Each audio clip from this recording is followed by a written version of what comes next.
Hey guys, this is the third of the logarithm series, and in this video we're going to do examples of when you have more than one power as well as more than one constant. Enjoy!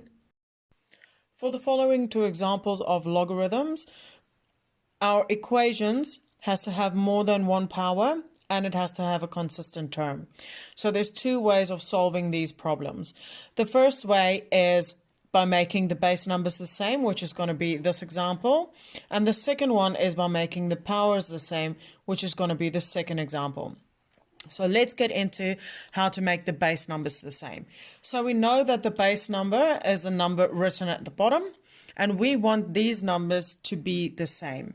So the first thing we need to do is see if 3 and 9 can go into each other, and we know 3 can divide into 9. So therefore, I'm going to change my base number to 3. So I'm going to have 3 to the power of x multiplied by, how do I get to 9 from 3? It has to be 3 squared, and then x plus 1 is equal to 500. Now that I have my base numbers the same, what I can do now is I can extend this term. So I have 3 to the power of x multiplied with, we know that when I've got a power inside my bracket and a power outside my bracket, I can multiply it with each other. So I'm going to have 3 2x plus 2 equals 500. Because my base numbers are the same, I can just add all of my powers together. So I'm going to have 3 to the power of 3x plus 2 is equal to 500. Now that I have a term that I can actually work with, I'm going to put my logarithms in front and start with my log equations. So I'm going to have log 3 to the power of 3x plus 2 is equal to log of 500. From here, I need to take my power and put it in front of my logs. So I'm going to have 3x plus 2 log of 3 is equal to log of 500.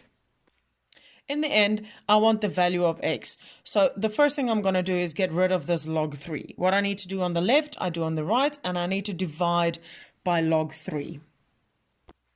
When I divide by log 3 on the left and on the right, I'm going to have 3x plus 2 is equal to 5.657.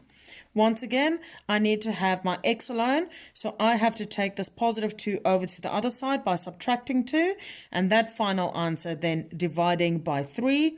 So finally, my answer is going to be 1.219. And that is how we find the logarithm of x by making the base numbers the same.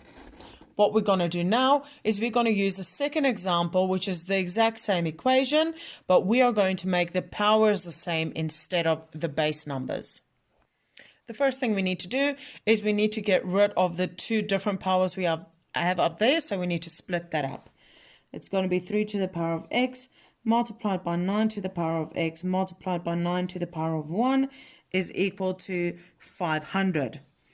I'm going to get rid of this 9 because I only want powers of x. So I'm going to have 3x multiplied by 9 to the power of x equals, to get rid of that, I have to divide by 9. So 500 divided by 9, I'm just going to leave it as a fraction for now. What I need to do now, because my powers are the same, I can add these two together. In this case, I can multiply it. So 3 times 9 is 27 to the power of x is equal to my 500 over 9. Now that I have something that looks familiar, I can use logarithms. So I take my x down to the front and I put my log in front. The same I need to do on this side, put my log in front of my 500 over 9. I only want x on its own, so therefore I need to divide by log of 27 on the left and divide by log of 27 on the right. So I've worked out that the log of 500 over 9, or 500 divided by 9, is 55.55. So I've got this log not in a fraction anymore, so log of 55.55, and I divided by log of 27 on the left, so I need to do that on the right as well. When I type that into my calculator, my answer will be 1.219.